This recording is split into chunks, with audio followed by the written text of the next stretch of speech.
नमस्कार, आप देख रहे हैं DTV भारत का स्पेशल कार्यक्रम हेल्थ केयर और मैं हूं आपके साथ शर्मिला चौहान। हेल्थ केयर में हम हमेशा आपको तमाम जो गंभीर रोग हैं उससे संबंधित जानकारियां देते हैं, उसके विशेषज्ञ या फिर स्पेशलिस्ट हमारे साथ होते हैं। आज भी एक गंभीर मुद्दे को हम आपके सामने लेकर आए हैं और वो गंभीर बीमारी है हृदय की बीमारी। जी हाँ, क्या होता है कार्डियोलॉजी, हृदय से संबंधित कौन सी ऐसी बीमारियां हैं जो काफ़ी घातक होती हैं, ये सब आज हम जानेंगे आज के इस खास कार्यक्रम में। तो चलिए सबसे पहले स्वागत करते हैं हमारे खास मेहमान का, जो कि एक जाने माने कार्डियोलॉजिस्ट या फिर आम शब्दों में बोले तो एक जाने माने हार्ट स्पेशलिस्ट हैं, डॉक्टर अशोक कुमार। सबसे पहले सर आपका बहुत बहुत स्वागत है हमारे शो में DTV भारत में। तो डॉक्टर अशोक कुमार पारस HMRI के हार्ट स्पेशलिस्ट हैं, कार्डियोलॉजिस्ट हैं। सर सबसे पहले तो हम चाहेंगे उन दर्शकों को आप ये बताएं कार्डियोलॉजी का मतलब क्या होता है और कार्डियोलॉजी में कौन कौन से बीमारियों को जो कार्डियोलॉजिस्ट होते हैं वो देखते हैं। देखिए, ये कार्डियोलॉजी एक विज्ञान है जिसमें हम अध्ययन करते हैं हार्ट संबंधी चीज़ों का। इसमें कार्डियोलॉजी तो एज ए होल कहते हैं कि हृदय के बारे में जानकारी जो भी होती है, इसमें उसका नॉर्मल स्ट्रक्चर, फंक्शन, क्या काम करता है, कैसे काम करता है और उसमें होने वाले बीमारियों के बारे में बात करते हैं। तो जैसा कि हम जानते हैं दिल, अगर हम अपने आप को एक मशीन कंसीडर करें तो इसका इंजन है हार्ट। तो जब इंजन ही खराब हो जाएगी तो पूरा बॉडी बेकार हो जाएगा। इसीलिए ये इतना महत्वपूर्ण है और इसकी इतने चर्चा और महत्वपूर्ण हम लोग बार बार इस पे बात करते हैं। उसका कारण ये है कि वर्ल्ड में, विश्व में हम लोग सबसे ज़्यादा डरते हैं कैंसर, एड्स वगैरह वगैरह से, लेकिन जान के आश्चर्य होगा कि सबसे ज़्यादा डेथ वर्ल्ड वाइड अगर किसी एक बीमारी से होती है तो वो दिल की बीमारी से होती है। कार्डियोवास्कुलर डिजीजेज जो हैं वो रिस्पॉन्सिबल हैं more than 30% of death globally. यानी कि आप ऐसे समझें कि हर 3 डेथ में एक डेथ के लिए रिस्पॉन्सिबल है आपका हार्ट की बीमारी। इसलिए इतना डरने की ज़रूरत है और इससे सबसे ज़्यादा ज़रूरी है इसका एहतियात रखना, इसको कैसे अपने दिल को स्वस्थ रखें। जब हृदय की बात आती है और हृदय रोग की जब बात आती है तो सबसे कॉमन हार्ट अटैक लोगों के भी जहन में आता है। उसके अलावा भी कई ऐसे बीमारियां हैं जो हृदय को होती है, लेकिन चलिए सबसे पहले बात करते हैं सर हार्ट अटैक की। हार्ट अटैक एक बहुत कॉमन बीमारी हो चुकी है। हर घर में अगर देखें तो ऐसे मरीज़ आपको मिलेंगे जो या तो हार्ट की परेशानी से जूझ रहे हैं या फिर हार्ट अटैक की समस्या से। इससे कैसे निपटा जाए या इससे सावधानी किस तरह से बरतें? देखिए, सबसे अहम है जो इसके प्रमुख कारण हैं उनके बारे में हमें जानकारी होनी चाहिए कि आखिर ये होती कैसी है। तो ये होने का जो मुख्य कारण है हमारी जीवन शैली, हमारा खान पान, हमारा रहना उठना बैठना, ये सब रिस्पॉन्सिबल है। ऑफ कोर्स जेनेटिक भी बहुत बड़ा कंपोनेंट है, क्योंकि आनुवंशिक रूप से जो लोग प्रीडिस्पोज्ड होते हैं उन्हीं में ये चीज़ें होती हैं। तो अब इसको हम लोग कैसे समझें कि आज के दिन में इतनी ज़्यादा बढ़ क्यों गई है। जो अहम कारण है इसमें है कि ओबेसिटी, सेडेंट्री लाइफस्टाइल, यानी कि मोटापा। हम अपने आप को शिथिल करते हैं, हर चीज़ अपना डेस्कटॉप पे होता है, बैठ के काम करते हैं, जो शारीरिक श्रम है वो घट गया है। बच्चों में भी अगर हम देखें तो मोटापा एक वैश्विक समस्या बन के आ रही है, क्योंकि हम लोग जब बच्चे थे तो उतने मोटे नहीं थे और हमारे क्लास में बहुत कम लोग थे जो मोटे होते थे। लेकिन आज आप बच्चों में देख लें, क्लास 1 क्लास 2 में भी तो आपको ओबीज बच्चे दिख जाएंगे। रीज़न उसका है कि उनके पास खेलने का उतना संसाधन नहीं है, आउटडोर एक्टिविटी कम हो गई है। बाहर न जाने के हज़ारों कारण हैं, लेकिन लोग आजकल मोबाइल, टीवी और इसी पे ज़्यादा समय व्यतीत कर रहे हैं। तो ये एक बड़ी समस्या हो गई है। तो प्रमुख कारणों में हम लोग देखें कि क्या क्या है। एक जेनेटिक प्रीडिस्पोजिशन तो है ही, उसके अलावा है मोटापा है, ब्लड प्रेशर है, मधुमेह जिसको कि डायबिटीज़, शुगर की बीमारी कहते हैं। उसके साथ टेंशन, स्ट्रेस, जैसे कि बहुत सारे लोग अल्कोहल लेते हैं, टोबैको लेते हैं।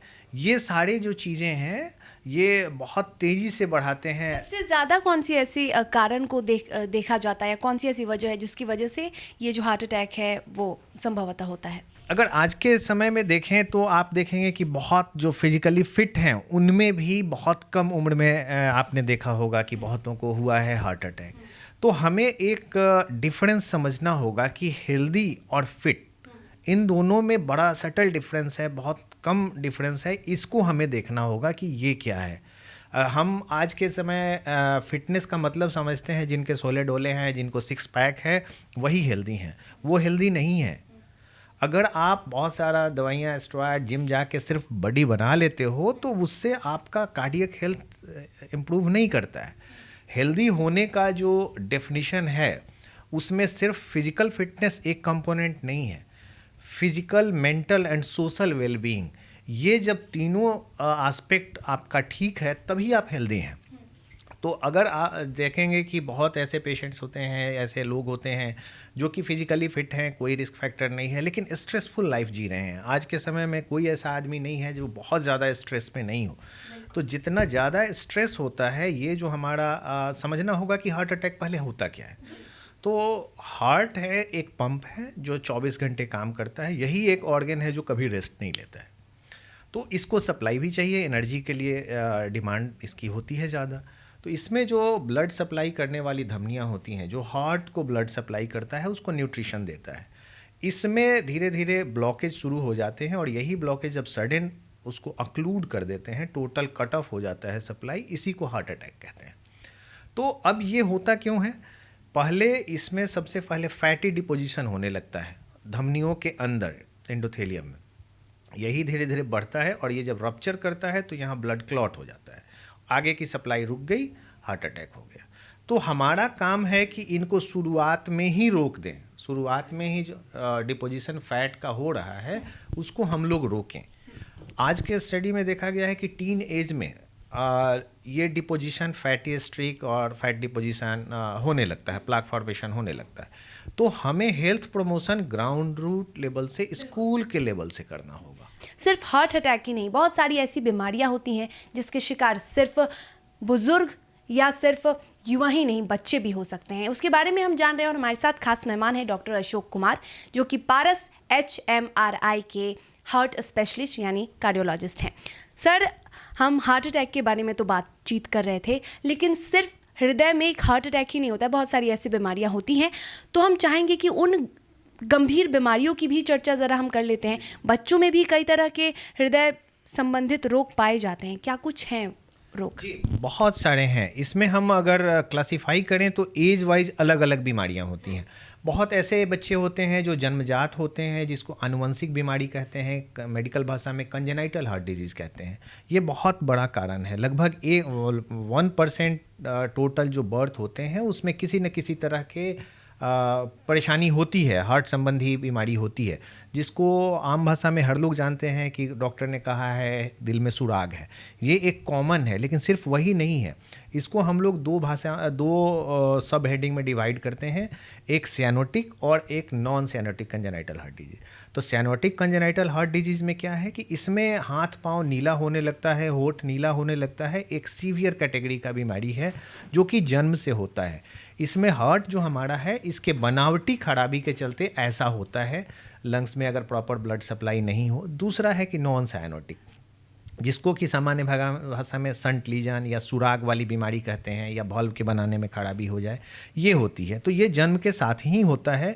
कुछ तो जन्म के साथ, ऐसे बच्चे हैं जो जन्म के साथ ही हृदय रोग से संबंधित बीमारियों से ग्रसित होते हैं, वो कैसे होता है? ये उसी के बारे में मैं बात कर रहा था कि ये कंजेनाइटल हार्ट डिजीज़ हैं जो कि जन्म से ही होते हैं। तो इसमें मैनिफेस्टेशन कई लोगों का जन्म से ही होता है। उसमें एक बीमारी का नाम आता है TGA, जो कि बहुत गंभीर बीमारी है।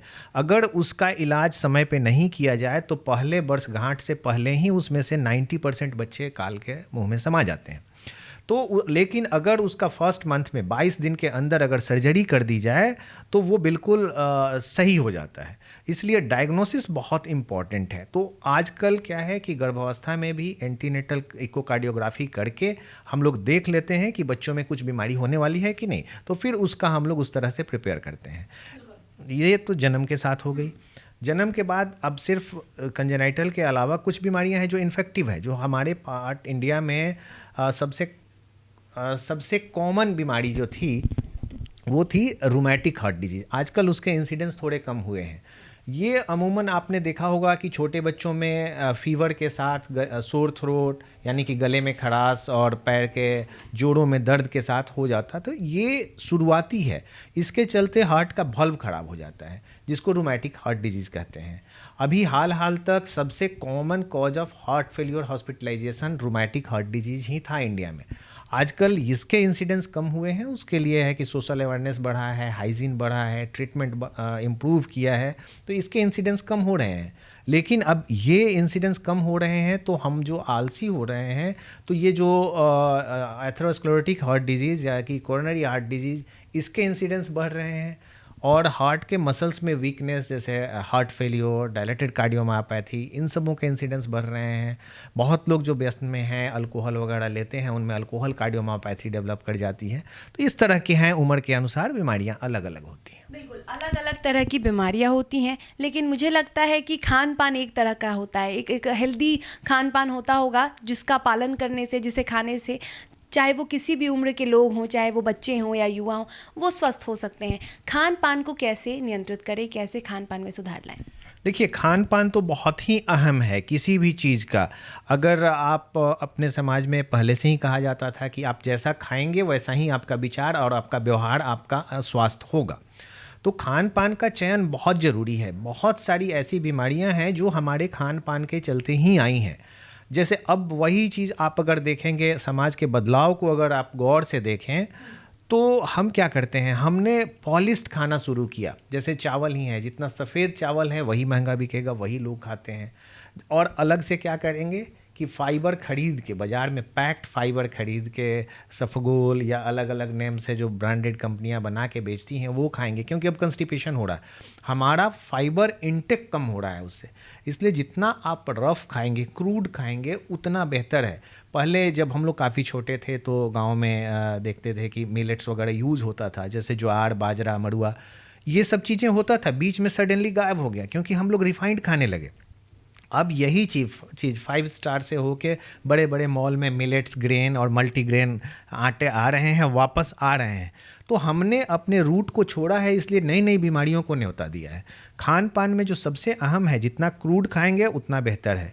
आपका जो ड्राई फ्रूट्स है, एक मुट्ठी ड्राई फ्रूट्स डेली कम से कम लेना चाहिए। उसमें बहुत सारे पौष्टिक तत्व हैं जो आपके शरीर के लिए बेहतर है। लेकिन वो भी ऐसा नहीं कि अगर आप एफोर्डेबल हैं तो बहुत ड्राई फ्रूट्स खाएं, वो भी अच्छा नहीं है। एक मुट्ठी से ज़्यादा एक दिन में नहीं खाना है। हरी साग सब्जी जितना खा सकते हैं वो खाएं, है ना। सलाद की मात्रा ज़रूर होनी चाहिए। 2 से 3 सर्विंग फ्रूट्स होने ही चाहिए। जो लोग मांसाहारी का सेवन करते हैं, नॉन वेजिटेरियन लेते हैं, उसमें रेड मीट का अमाउंट कम होना चाहिए। आप फ़िश खा सकते हैं, वो भी स्कैली फ़िश ज़्यादा अच्छा है। चिकन खा सकते हैं, रेड मीट थोड़ा अवॉइड करना बेहतर होता है। तो ये कुछ ऐसे खान पान का चयन है जो आपको भी करना चाहिए। अगर आप अपने खान पान में बदलाव लाते हैं तो बेशक आपको भी अपने आप में बदलाव लगेगा, आप खुद में बदलाव पाएंगे और आप भी स्वस्थ महसूस करेंगे। ऐसे में कई ऐसे एक्सरसाइज भी हैं। खान पान की बात हो गई, अब व्यायाम की बात करते हैं। आपने कहा कि ज़रूरी नहीं कि जो दिखने में फिट हों वो हेल्दी भी हों, जो जिम जाते हों वो हेल्दी हों। और जाहिर सी बात है कि बहुत सारे ऐसे लोग हैं जो जिम तो जाते हैं लेकिन वो अंदर से स्वस्थ नहीं होते हैं। उन्हें अंदर से स्वस्थ रहने के लिए क्या कुछ करना चाहिए, किस तरह की एक्सरसाइज करनी चाहिए अमूमन आम लोगों को? जी, उसके लिए जो सबसे अहम है कि आप ग्रुप एक्सरसाइज करें। और जो फिटनेस के लिए जो हम लोग एडवाइस करते हैं वो कभी भी स्ट्रेनस एक्सरसाइज को प्रमोट नहीं करते हैं। जब आप बहुत स्ट्रेनस एक्सरसाइज करते हैं, जो कि बॉडी बिल्डर, जो जिम्नास्ट हैं, उनके लिए अलग बात है। जो ओलंपियन है, ओलंपिक में भाग लेना है, वो अलग बात है, वो अलग कैटेगरी है। लेकिन सामान्य लोगों के लिए जो एक्सरसाइज रिकमेंडेड है, मॉडरेट इंटेंसिटी का एक्सरसाइज होना चाहिए। सप्ताह में कम से कम 5 दिन 30 से 45 मिनट का वॉक, ये एडवाइजेबल है। और मॉडरेट इंटेंसिटी की एक्सरसाइज का मतलब ये है कि ब्रिस्क वॉकिंग हम लोग एडवाइस करते हैं। ब्रिस्क वॉकिंग का मतलब है कि सामान्य से थोड़ा तेज़, लेकिन इतना भी नहीं जिससे आपको बहुत ज़्यादा तकलीफ हो रही हो, थोड़े पसीने आने चाहिए। इसके अलावा योगा, प्राणायाम, ये सब आप देखेंगे कि ये सब चीज़ें बहुत अच्छा से होके आ रही है। जो हमारे यहाँ कल्चर में था प्राणायाम, वो अब वेस्टर्न वर्ल्ड जब हमें समझा रहा है तो हम समझने लगे हैं। अब क्या है कि उन लोगों ने एक स्टडी करी, हम लोग स्टडी करते नहीं हैं, हमारा प्रूवन थेरेपी था कि भाई प्राणायाम बहुत अच्छा है हेल्थ के लिए, जो हम लोगों को बचपन से सिखाई जाती थी, हम लोग उसको इग्नोर करते थे। लेकिन अब जब उन लोगों ने इसका दूसरा नाम कर दिया रिदमिक सिंक्रोनाइज्ड ब्रीदिंग एक्सरसाइज, और इस पे उन्होंने स्टडी करके दिखाया कि भाई इससे बहुत बेनिफिशियल है, ये फ़ायदा है आपके स्वास्थ्य के लिए, तो अब हम लोग वो रिदमिक सिंक्रोनाइज्ड ब्रीदिंग एक्सरसाइज कर रहे हैं, ना कि प्राणायाम कर रहे हैं। तो ये हमारा कह सकते हैं कि हमारा थॉट ब्लॉक है, मेंटल प्रोसेस का मेंटल ब्लॉक है, जो हम जब तक वेस्टर्न वर्ल्ड से कुछ नहीं आता है हम उसे सही नहीं मानते हैं। तो ये चीज़ें हैं। तो आप क्या करें कि और जो जिम जाने वाले हैं, आप देखेंगे कि जिम जाने वाले इंडिविजुअल एक्सरसाइज करते हैं, जो थोड़े थोड़े जो सोशल डिफरेंस है, इंटरेक्शंस कम होता है। आप जिम में जाके देखो, सब लोग अपने आप में पड़ा हुआ है, अपना मसल देख रहा है आईने में, अपना सोले डोले देख रहे हैं, अपना सिक्स एप देख रहे हैं, किसी से बात तक नहीं करते हैं। तो कई लोग स्ट्रेसफुल लाइफ जीते हैं और उनको इस बात का स्ट्रेस होता है कि हमारा सिक्स पैक यार नहीं बना, इसने तो 8 पैक बना लिया, मेरा तो 6 भी नहीं बना। तो वो इससे जो व्यायाम से जो फ़ायदा होगा उससे ज़्यादा स्ट्रेस में आ जाते हैं कि उन पे इन्फीरियरिटी कम्प्लेक्स आ गई, कई तरह की परेशानियां होने लगती हैं। जो सोशल गैदरिंग है, आप लोगों से बात कर रहे हैं, हैप्पी लाइफ लीड कर रहे हैं, टेंशन को हटा रहे हैं, ये ज़्यादा अहम है कि बनस्पत के आपके मसल बन के और दिखें। बिल्कुल। तो हेल्दी लाइफ जीने के लिए आपको हैप्पी भी रहने की ज़रूरत है, खुश रहने की ज़रूरत है, और जितना हम कोशिश करें अगर अपनी स्ट्रेस को कम कर सकते हैं तो शायद हम स्वस्थ भी रह सके और गंभीर बीमारियों से भी बच सके। बीमारियों की बात हो रही है तो जब मौसम बदलता है वैसे भी बीमारियां हैं वो बढ़ती हैं। अगर हृदय रोग की बात करें तो कई ऐसे बीमारियां हैं जो मौसम के साथ भी बढ़ती है, तो इसमें मौसम का क्या योगदान है? ठंड में हम देखते हैं कि ठंड में बीमारियों की जो मरीज़ हैं हृदय रोग से संबंधित वो ज़्यादा पाए जाते हैं, ये कैसे होता है?